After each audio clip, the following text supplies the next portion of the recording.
Man, it's cold. It's like 62 degrees.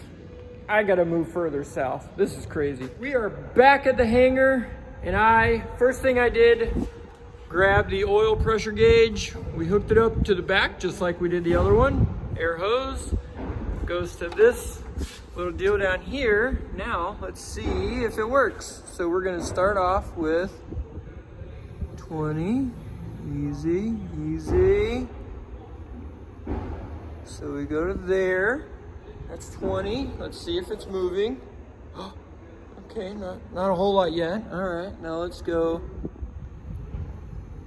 to 40. Let's see what we got.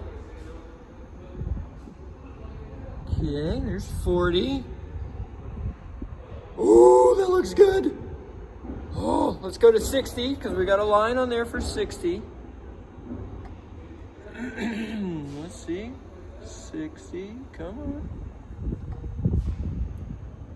60. It's working! It's working! Yes! Oh, okay, let's keep going. Let's break it now. I'm just kidding. I want to go up to 80, make sure it goes all the way up there. Alright, there's 80. Yes! Now let's back it off before I actually do break something. So that answers that question on using air pressure on an oil system to test the gauge. And ba-damn, it works! Sucker, what? On today's episode of Watch Jimmy Work, I'm going to replace the oil pressure gauge. This is the good one, and that's the bad one. So, watch me work. Ready, fast forward, now.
There we go.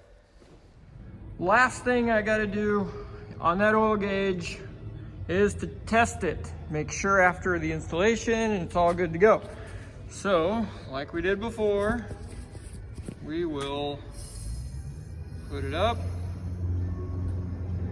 go to 40, and let's test and see what we got. That's a good sign. Now let's come back here.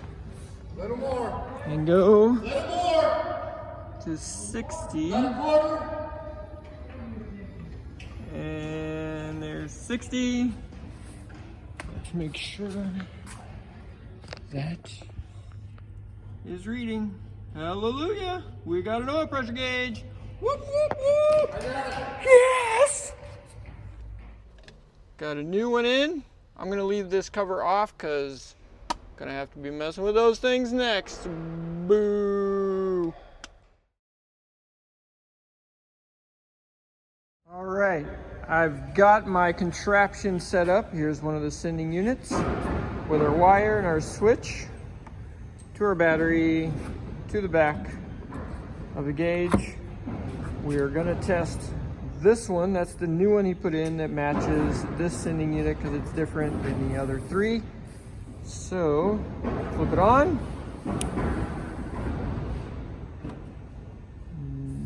Nothing. Seconds. Duh, knucklehead. You have to ground the actual case. Even though these are not, you know, they're insulated from the case itself still has to be grounded in order for them to work. And lo and behold, look at what we got. Yay, it works. It goes back and forth and up and down. Woo! Now, if you'll notice, at a full tank, it still only shows 15 gallons. It's better than what I've got in the plane now. So that's what we're gonna do. Is today's project is switching out the gauges and getting those to finally work again. What I did was just took my harness that I made out there to my fuel gauge that's connected there, went to the back of it, hooked it up. Right now it's on this tank. Let's turn it on and let's move the gauge. Okay, so we know that one's working. All right, we got this one hooked up. Okay. Seems to do its thing. All right, let's test that one now. Turn it on and move the gauge. And I discovered as I was back here testing things that this power wire, see it right there? If I wiggle that power wire, yep, there it goes. So we got to fix the power wire on the back. Sit rep. All my gas gauges work. I didn't need to go get those other gas gauges. What I discovered is this one has a bad wire connection on the back, and the other ones, I have no idea. So now I'm going to test the sending units. I'm going to do the same thing, hook up this little jumper I have, and then move it and look at the gauges and see if it's the sending unit that has to get replaced if it's not acting like it should be. Neat! Got the fuel gauge hooked up. Right now we'll put it on empty, like that. We'll go ahead and turn that on. Look at the fuel gauge back there. Okay, now I'm gonna move it to where it goes up a little bit more.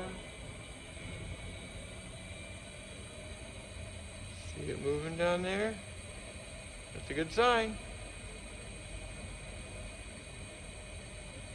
All right, well that tells me that the sending unit on this tank that I had messed with, the old rusty one, we need to replace it. And hey, look at that, we got a sending unit now, woohoo!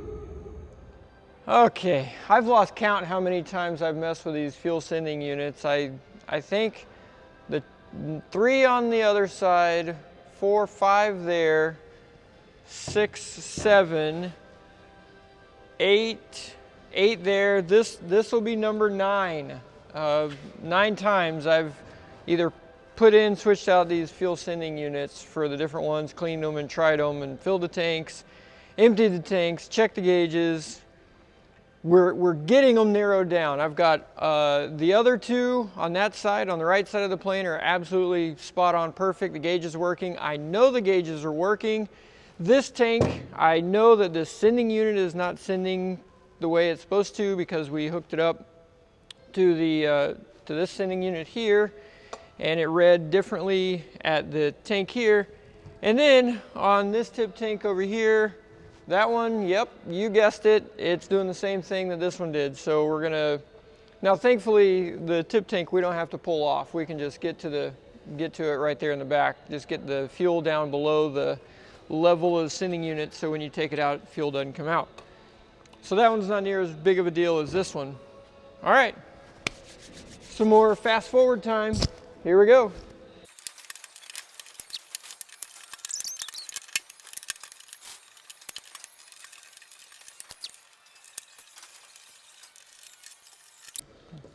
There we go, easy peasy to get it out.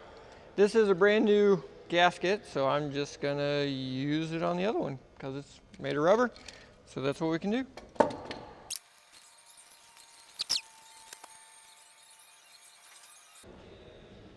One fun trick about this that you'll learn the hard way is this gasket lines up with the holes. They're not evenly spaced. So if you turn it that way, you'll notice that while the top may line up, the other holes don't.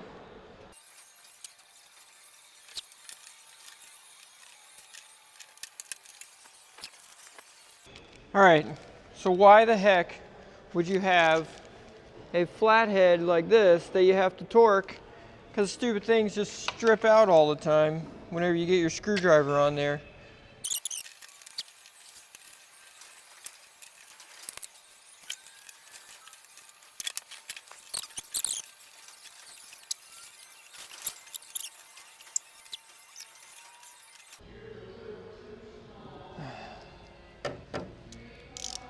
Whew.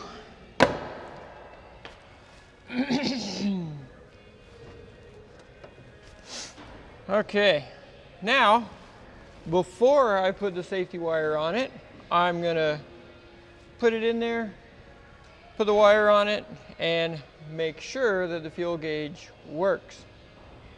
So now let's go put it back on the plane. Got that sending unit in and filled it up right, you can't really tell, just about the tab there, which is 18 gallons. And let's see what the...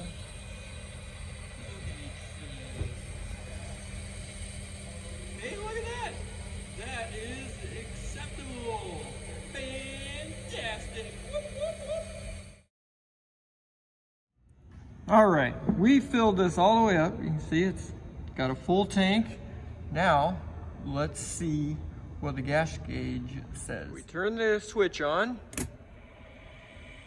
5 gallons. Are you kidding? Okay, well, looks like we got another sending unit to switch out. Yay! Now that we got that sending unit switched out, sealed up, I filled it up almost all the way with gas. There you go. And you gotta think the plane's sitting crooked too. It's sitting like this because there's no weight in those wings. So let's see what we got on the fuel tank. Hey, I'll take it. Shows just about 15 gallons, so that's pretty close. Close enough, good to go. Big, huge, amazing shout out to Jason. You are the hero. You saved the day with your fuel sending units. Thank you, sir. Thank you, thank you, thank you, thank you. Whew. Hey. And now I've got 2 more when the other 2 decide to crap out on me. Bam! Thank you, Jason. Whew. Got all the screws in, torque down. There's a million more on the bottom of this thing, and you gotta torque them all. Hey, and look, this time I only stripped out 10 of the screws. Yeah, that's normal.